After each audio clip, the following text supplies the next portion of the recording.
What's up, everybody? It's Walker Taco Gaming here. Back from, I guess, hibernation you can call it, because it's been a really long time, huh?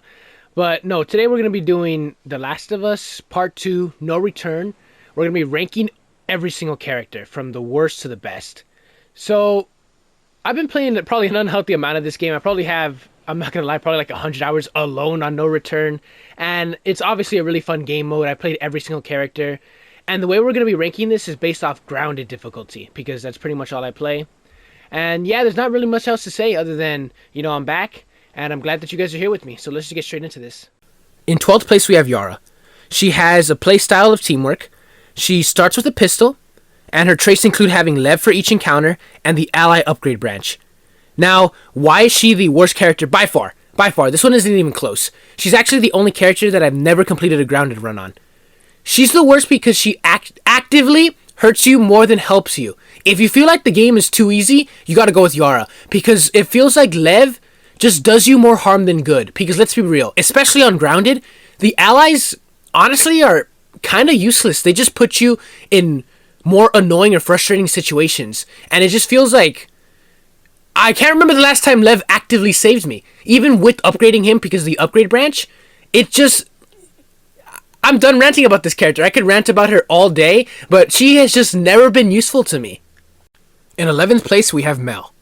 Now, she has a medic playstyle. She starts off with a revolver, 2 medkits, and her traits include getting a speed boost from any healing she does or gets, and the healing upgrade branch.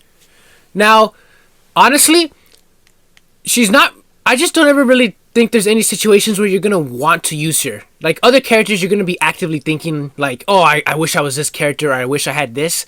You're never going to think that with Mel. Because I'm going to be real here, especially on grounded, what are the medkits saving you? The speed boost is pretty nice, I'm not going to lie, especially because you get it from anything. So like if you play with the mod that heals you, that's going to be very useful. Or snacks, for example. It is useful, I'm not going to say it's not. But starting off with 2 medkits, especially compared to some of the other stronger characters in this game, just doesn't ever really feel strong enough to me.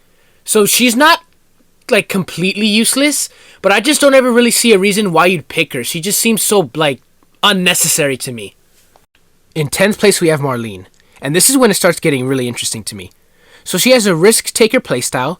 She starts off with the custom assault rifle from The Last of Us 1 and a pistol. Her traits include having, obviously, the assault rifle. She gets a one-time path reroute on any of your playthroughs, which is obviously really nice.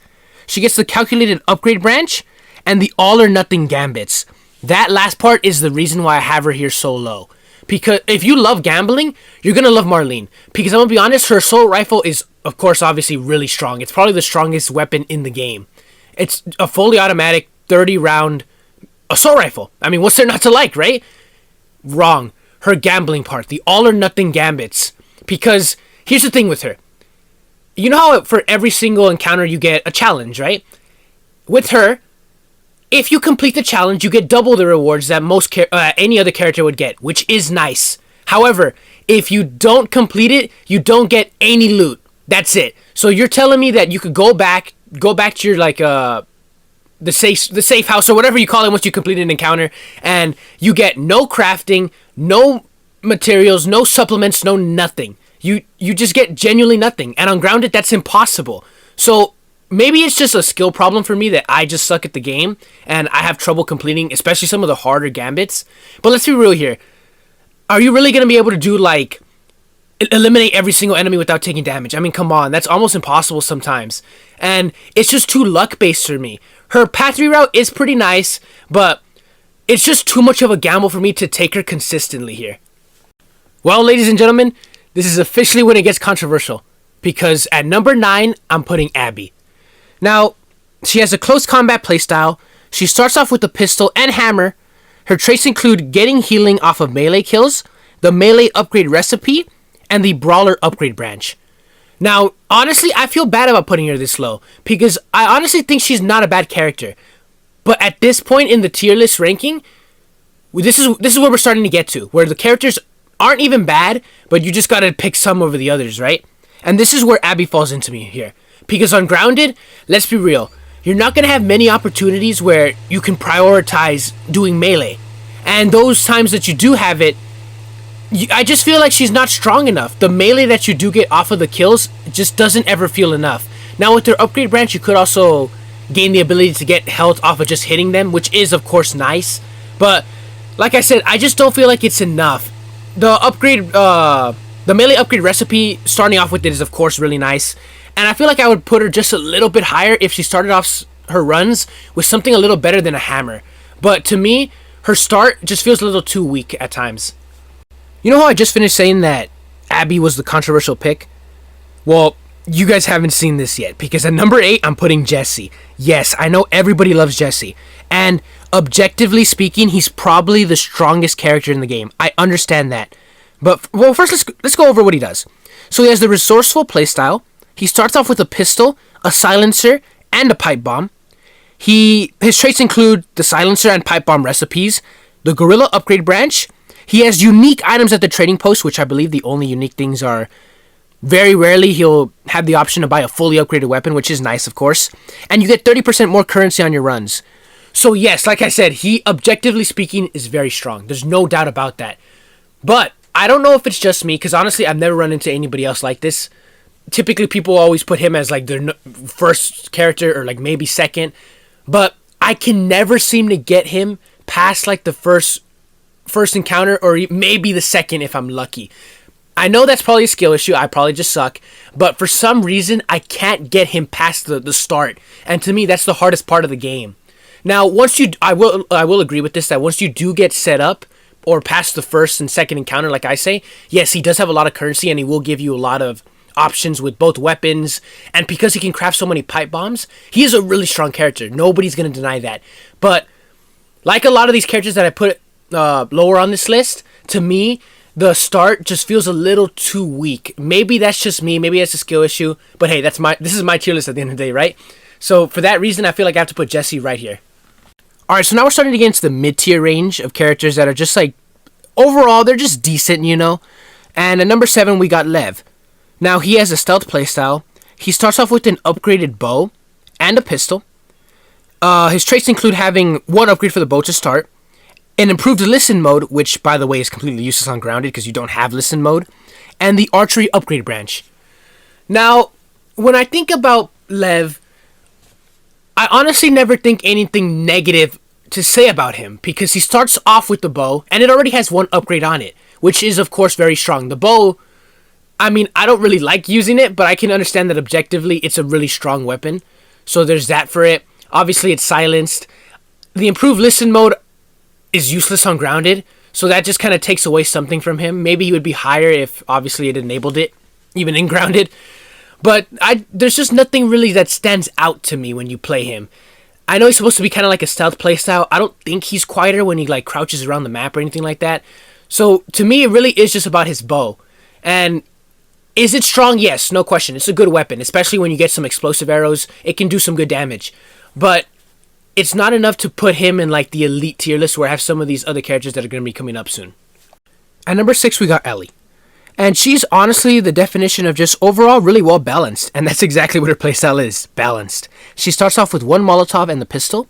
Her traits include starting with 2 upgrade branches, the Molotov recipe, and 50% more supplements on your runs. So, like I just said, Ellie is just a decent character. There's honestly nothing really bad to say about her. Molotovs are obviously really strong in this game, and she has the ability to craft them. She starts off with the standard pistol, which is, of course, you know, standard. And having more supplements means that her base character will be really strong in comparison to some of the other ones. And then starting off with 2 upgrade branches gives you options too. To me, there's not really much to say about Ellie. She's just decent. There's honestly nothing really bad about her. And yeah, honestly, I don't really know what else to say about her. At number 5, we got Dina. Now, I'm not going to lie, I was a little hesitant to put her above Ellie, but to me, personally, I just find her more useful for a couple different reasons. Let's really break her character down. So she has a crafting playstyle. She starts off with the revolver.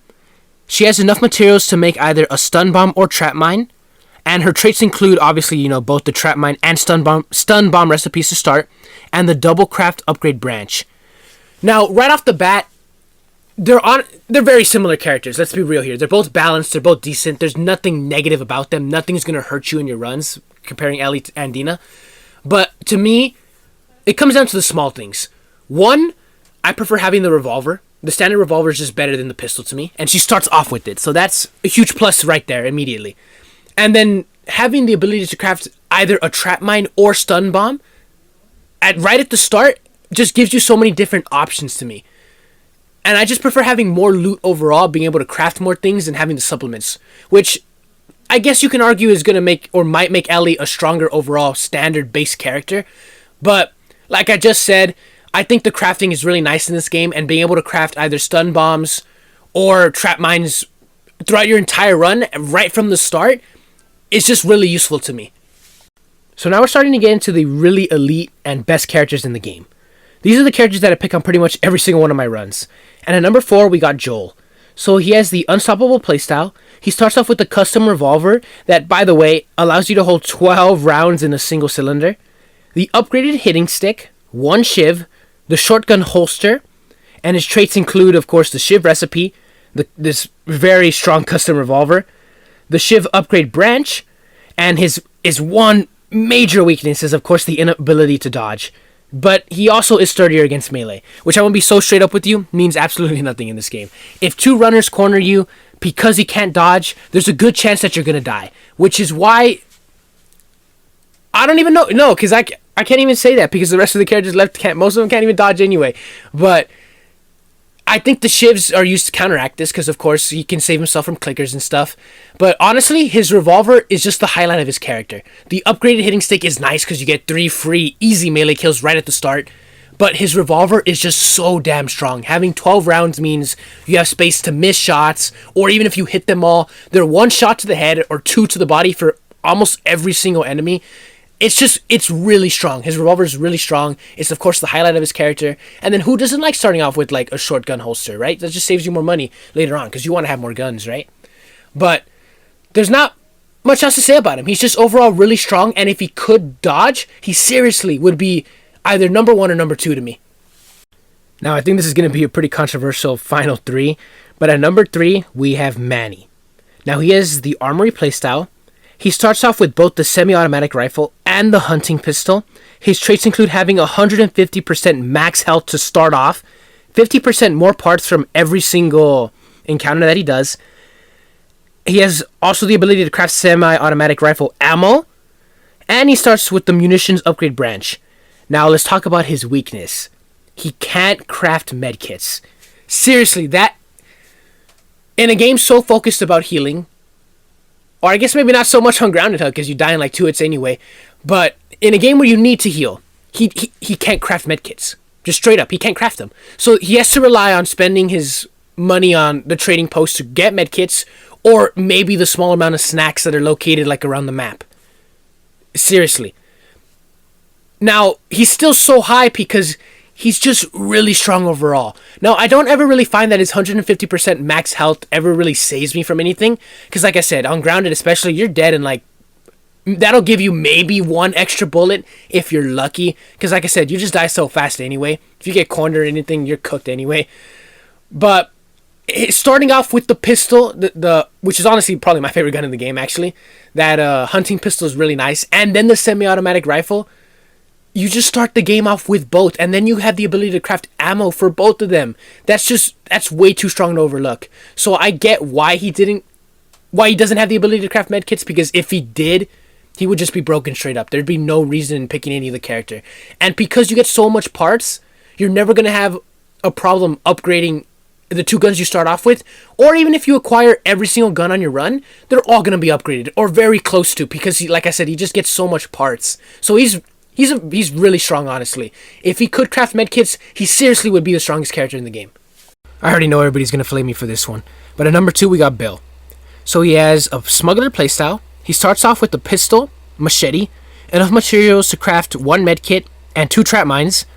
He also gets double dead drop rewards, a custom shotgun from The Last of Us 1, from his dead drop rewards, the trap mine recipe, and the prepper upgrade branch. Now, just like Joel, guess his biggest weakness. That's right, he can't dodge. In a game focused on melee, like I just said, he can't dodge. But why is he higher than Joel? Let me explain. So his base kit, starting off with 2 trap mines, I think can change your encounters completely. Whether you're playing Hunted or Assault to start, 2 trap mines seriously gives you a big advantage. And honestly, overall, in general, having trap mines is really nice. That's why I place Dina so high. Because to me personally, the trap mines are seriously either one of or the best equipment in the game. So let's just get that right there. The trap mines are incredibly useful. His dead drop rewards, I mean, let's be real, nobody really ever does dead drops anyways, except his shotgun. His shotgun is really good. If I didn't just say that the hunting pistol was my favorite, it probably would be the shotgun. I love shotguns in this game, in games in general, but his shotgun is just amazing. It's literally from the first game. The only problem is you're not guaranteed to get it because it's luck based off of the dead drops. But if you're lucky enough to get it on your, well, let's say, you complete your first encounter, you did the dead drop, and then you have it already available on your second, man, you're set, because that shotgun is just so good. And then, obviously, starting off with the machete, remember when I complained about Abby only starting off with the hammer and how she'd be stronger if she had a better melee weapon? Well, Bill literally has my favorite in the game, the machete. It's full durability, and it's just incredibly useful. He has such a strong start to me, which, like I just said, is super important. And because he has a shotgun, I think enemies in close range are less of a threat than Joel. Because, of course, it's a shotgun versus a revolver. If anything's close to you, you just blast them away. You're completely safe. So for that reason, I know this is going to be very controversial, but I'm putting Bill at number 2. In first place, we have Tommy. Now, he has a sniper playstyle. He starts off with a pistol and a custom sniper rifle. Now, his traits include, obviously, the unique sniper rifle. He has the marksman upgrade branch, and just like Joel and Bill, his one weakness is that he can't dodge. And of course, being sturdier against melee, but we've already discussed how that's completely useless. But Tommy, seriously speaking, he's the first character I completed a grounded run on. Starting off the game with 2 guns, like Manny, is really strong. However, unlike Manny, he can craft medkits, and his rifle is also just better. It only has 2 shots per magazine, but it's a 1-shot kill to almost any enemies, even in the body. And because it actually has a scope to start with, you don't even need to put yourself in dangerous situations most of the time. Which is why I believe not being able to dodge is also less important with him. Because, like I said, you can just keep your distance against any infected or even human enemies. He is honestly just really strong. Like I said, if he could, I don't even really think the ability to not dodge hurts him. Because, like I said, he has range. And his sniper rifle is seriously, I think probably, objectively speaking, the strongest gun in the game. I know I said that was the assault rifle. But because this just has, it's literally a 1-hit and it has so much range, I just feel like it's better than the assault rifle. And that's pretty much it for Tommy, honestly. I know his upgrade branch is a little bit on the weaker side, but does it even matter? He has the sniper rifle. This thing just completely carries him. If you are struggling on grounded, seriously, run Tommy, keep your distance, and don't pick up many other weapons. You'll just get so much ammo for your sniper rifle, and it'll just be super easy to complete. Well, everybody, that's pretty much going to conclude this video today. Hopefully you guys enjoyed, and honestly I'd love to hear your guys' thoughts and opinions, because I know I made a lot of controversial picks, so I'd love to hear in the comments down below, what you agreed with, what you didn't agree with. I'm really interested in hearing and, interacting with the community on this. But for now, that's going to be it. I hope to have about 2 to 4 more videos in the month of December. I know I've been gone for a long time, but I think the year's finally settling down. Being a senior is really challenging and all that. But I think it's finally going to settle down a little bit, and I think I'm going to have some more time. And I also got some more video ideas. So, I hope to do 2 to 4 videos this month. But thank you all for watching, and I'll catch you guys hopefully soon. Peace.